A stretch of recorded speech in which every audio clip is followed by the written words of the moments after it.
When considering monarchy versus republic, one of the points we need to address is the life cycle. This is important because by rationalizing the mechanics of each political regime system, we are better equipped to decide on a balance of probabilities which approach is better. Whilst in a monarchy, the life cycle is measured in reigns, typically lasting a few decades each. In a republic the life cycle is measured in presidential terms. In the United Kingdom, we are familiar with fixed terms regarding prime ministers' terms in office. But in a republic, we must add presidential fixed terms to general election fixed terms. Let's start with the monarchy first. In the course of the 70-year reign of Queen Elizabeth II, there were 28 terms in office, by 15 prime ministers. So each prime minister has been in office on average 4 years and 6 months. Looking at the illustration, we see the short terms in office, some terms return by the same prime minister. But overall, it is the rotation numbers of prime ministers and terms that jumps at the viewer.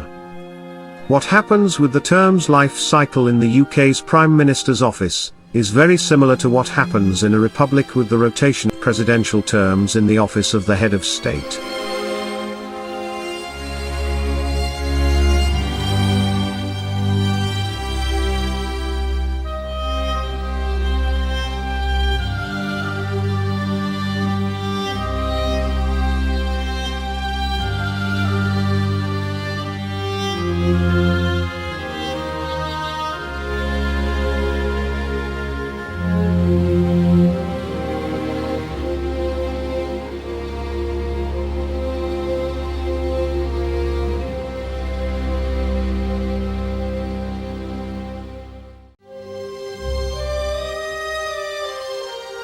As we briefly discussed in our previous video, the British Prime Minister's terms in office show us a rotation system very similar to the terms in office of a president of any republic.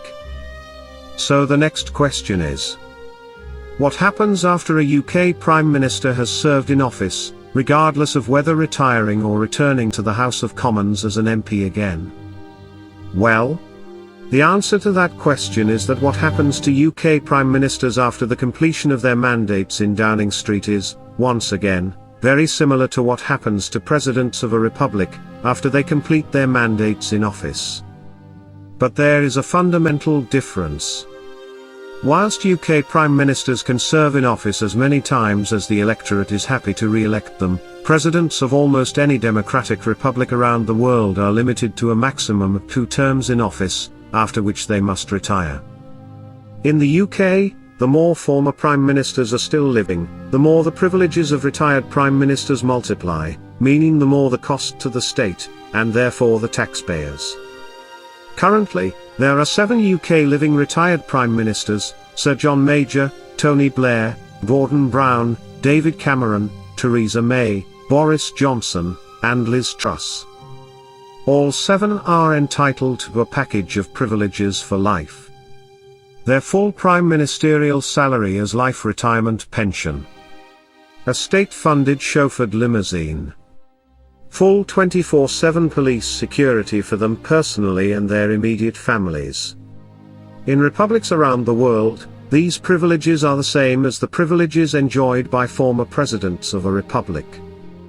Some variations may occur from country to country, but the essential privileges are in most cases the same. Former presidents also get a furnished, equipped and fully staffed official office, all paid for by the state.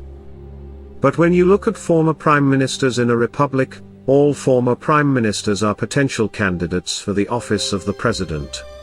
Indeed, several former prime ministers or even former politicians may be elected into the presidential office at one point or another. It is important to stress that this is routinely the case in most republics because in republic systems the office of president is seen as the culmination of a politician's career, the coveted cherry atop the cake. When a former prime minister is elected president of the republic, upon retirement after 1 or 2 terms as president, they retire with doubled privileges. The retirement privileges they already had as former prime ministers, and cumulatively the privileges they acquire as retired presidents. So in a republic, we routinely find several living retired former prime ministers along with living retired former presidents. This is where the retired former prime minister became a president at a later date. The one person is entitled to both retirement pensions and privileges, as former prime minister and former president. Let's look at an illustrative example of this, as it is one of the most commonly found in republics.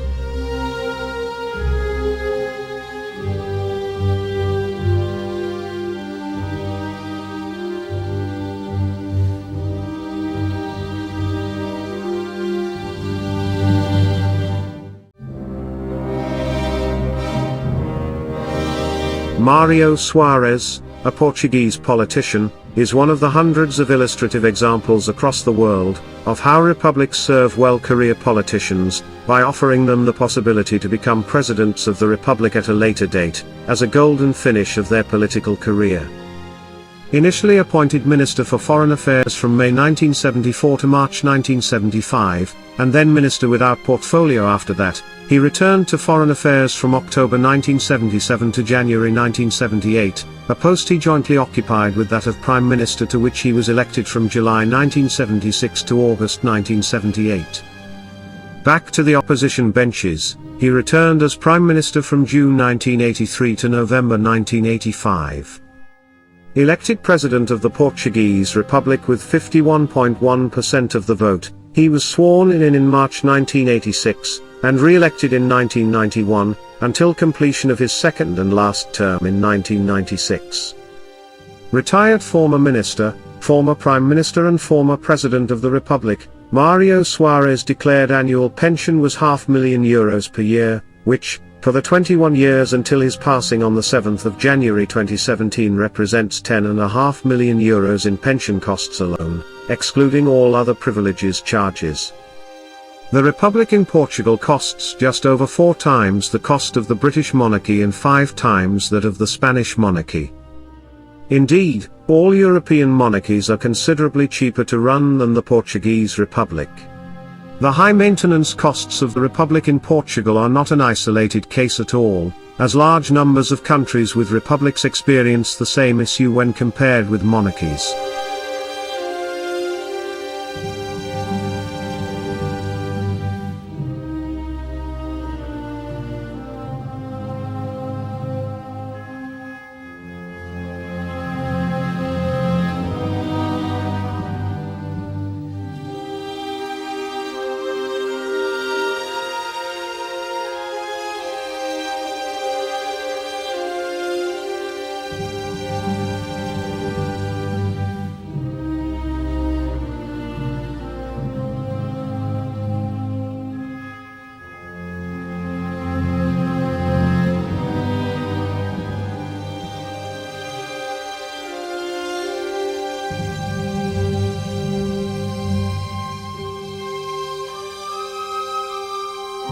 We have thus far seen some of the differences between republics and monarchies, and we especially highlighted the issues of privileges and costs to the taxpayers, as these are often arguments the adepts of a republican system for Britain offer, to justify their views that to end so-called exorbitant costs and privilege excesses is to abolish the monarchy.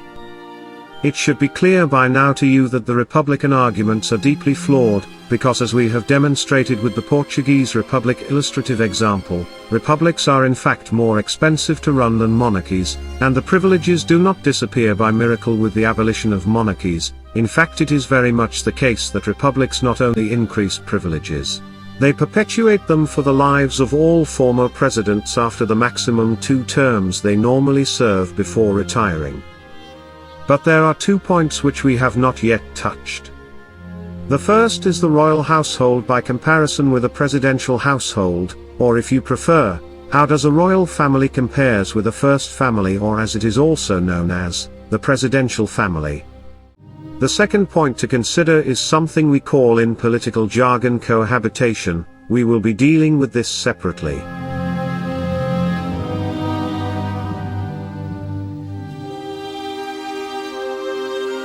Because we have already seen that the rotation of prime ministers in the United Kingdom is very similar to the rotation of presidents in a republic, let's use this example again, to look into this point in more detail. hereditary monarchies are straightforward. There is one royal family. Provided that the criteria informing the family size and scope of who is considered a member of the royal family is sensible and reasonable, this is relatively simple to grasp and accept as normal. But if we now look at all the prime ministers between 1953 and 2023 and imagine for a minute that they had been presidents of a hypothetical British Republic, we soon realize that rather than dealing with one royal family, we would have been dealing with 15 families, of which one would have been the incumbent in office and a number of the previous would have been the families of retired presidents, but still counting because of the privileges for life they are always entitled to. In any republic. In republics, the presidency is often split between two households, called the civil household and the military household. Monarchies usually incorporate both the civilian and military components in one single royal household, corresponding to one royal family, a more economic arrangement.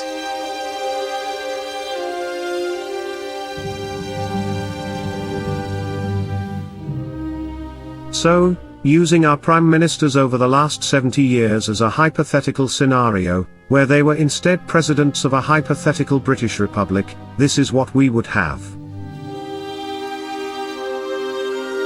However, you may recall, presidential mandates are limited to a maximum of 2, which means in our hypothetical British Republic scenario, both Margaret Thatcher and Tony Blair would have not had the 3 tenures they actually had as prime ministers. Therefore there would have been another 2 extra mandates in our hypothetical presidential 70-year lineup, bringing the total tenures to 17. But for this makeshift scenario, we are assuming just 15 mandates, to simplify. Looking on screen brings an otherwise abstract concept into a concrete, physical and realistic picture of what a republic looks like when seen under the microscope of how it operates in factual and practical terms.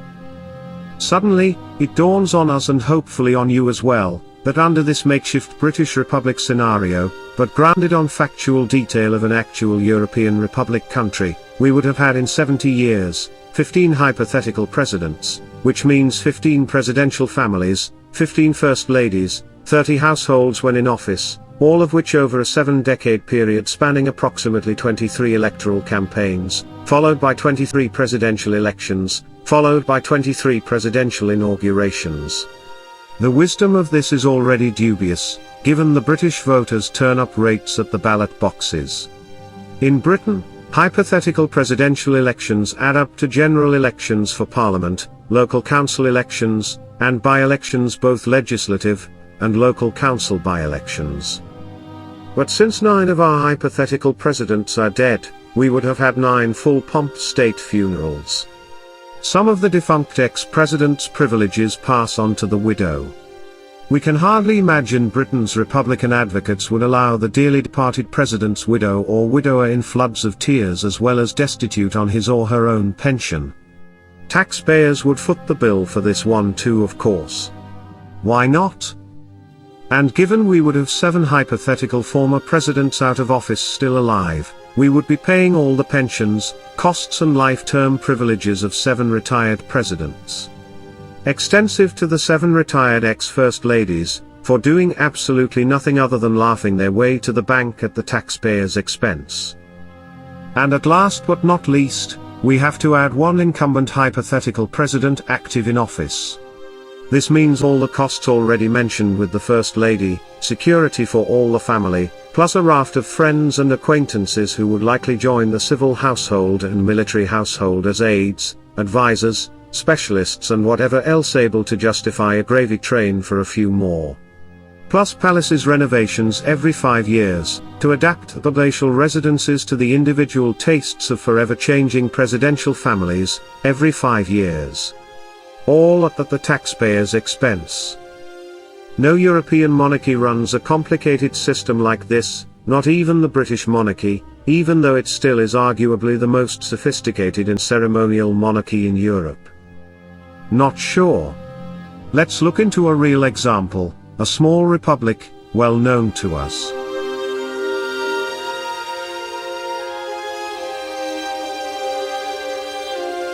Portugal, Britain's oldest ally, since 1386.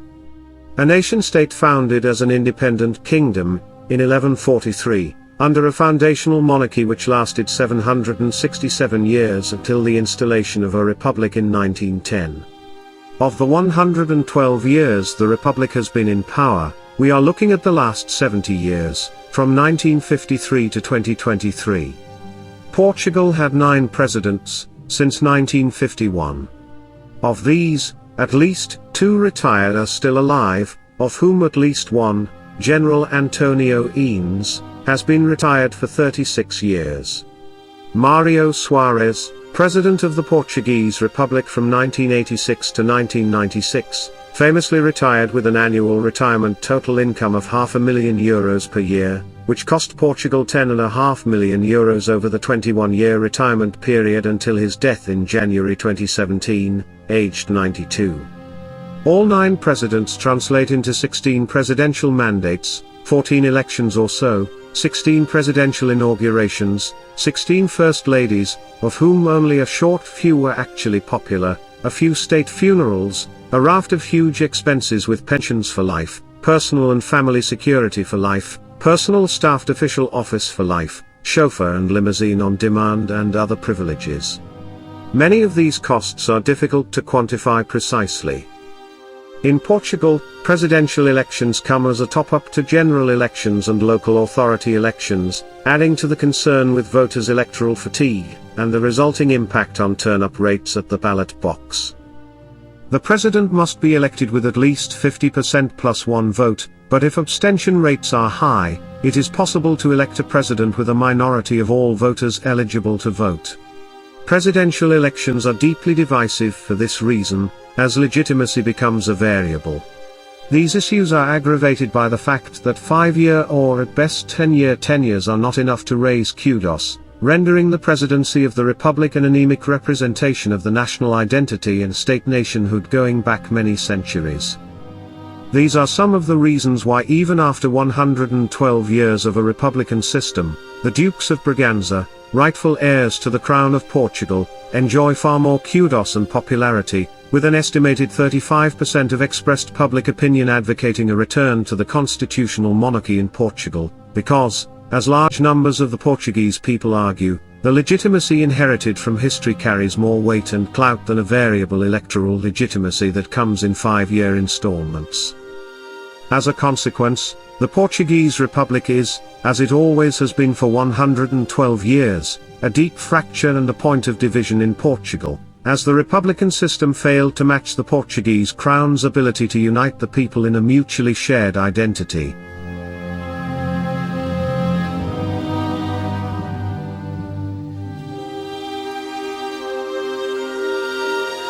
Having shown you earlier what would very likely happen if Britain were a republic and how the Portuguese Republic illustrates precisely that, let's see now what would have happened in Portugal had the republic never been forcibly installed in the country. You will see that the organic simplicity observed in the UK monarchy would have been very similar had Portugal had the wisdom to preserve its nearly 900-year monarchy. We retained the Portuguese Republic presidential succession in the bottom section of the screen, combined with the reigns of Queen Elizabeth II and Charles III as a timeframe reference. So, looking now at the top left. The last reigning king of Portugal, Manuel II, died in exile, in Twickenham, Richmond, on the 2nd of July 1932, without children. The Portuguese crown would have automatically passed to the first male eligible heir in the collateral line descending from the late King Miguel I, who reigned from 1828 to 1834. This would have been Prince Duarte Nuno, Duke of Braganza, as he would have been 25 at the time of King Manuel II's passing in 1932. You will note the timeline was extended from 1953, Queen Elizabeth II coronation, back to incorporate the accession of Prince Duarte Nuno in the historical context as it would, had the monarchy remained the regime in Portugal. Prince Duarte Nuno would have reigned until his death in 1976 and therefore his son, Prince Duarte Pio's accession, would have taken place in 1976, aged 31. Aged 77, Prince Duarte Pio, Duke of Braganza would still be the reigning sovereign in Portugal in 2022. The line of succession in the throne of Portugal is safely secured through Crown Prince of Beira, Afonso, Princess Maria Francisca Duchess of Coimbra and Prince Denis, Duke of Oporto.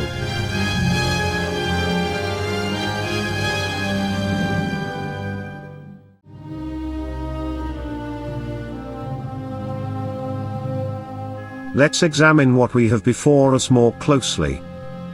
Prince Dom Duarte Nuno would have become King of Portugal in July 1932, reigning for 44 years until December 1976. Prince Dom Duarte Pio would have succeeded as King of Portugal in December 1976, his reign still running for 46 years thus far and counting. The timeline of the Portuguese monarchy would have been very similar to that of the British monarchy, proving beyond all doubt the simplicity and organic economy of a monarchy as the system of choice. There are huge savings to be made in avoiding all the costs of the Republican rotation system, which we have mentioned before. We will come back to this point specifically. But perhaps the most important advantage is the stability, adequate preparation, careful training and continuity the monarchy offers. The sovereign comes to head the nation with preparation from an early age and is likely to remain at the helm for a considerable period of time, potentially decades. Decades in turn are the perfect time to prepare the next generation to take on the job when the time comes. Preparation from the cradle to the throne is a valuable asset which translates into wisdom and experience.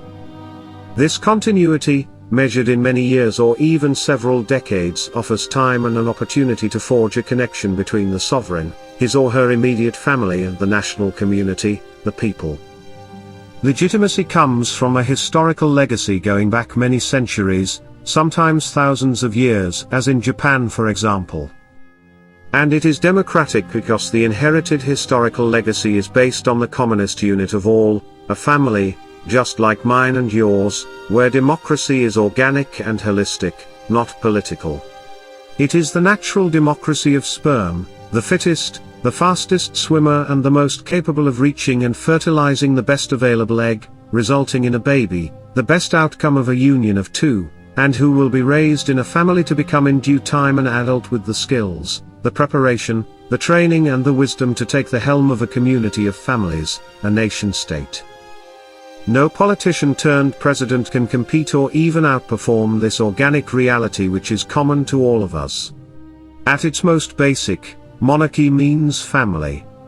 It could not be simpler, and that is what makes it so relatable.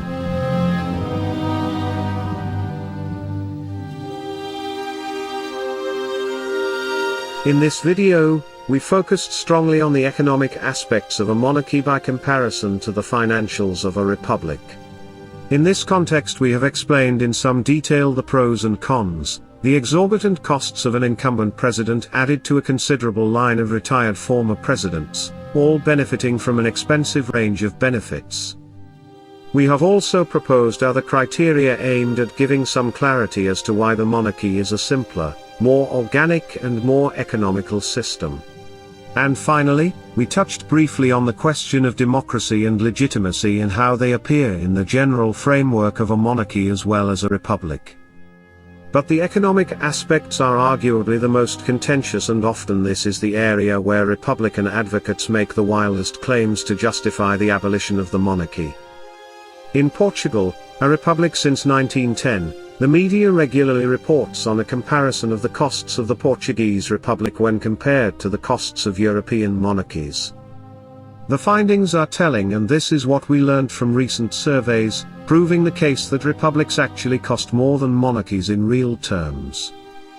However shocking it may seem to note the massive cost difference between the Portuguese Republic and two of the largest monarchies in Europe, Spain and the United Kingdom, the real shock comes when we convert the cost by estimating what the cost of the system would be had Portugal retained its historic monarchy.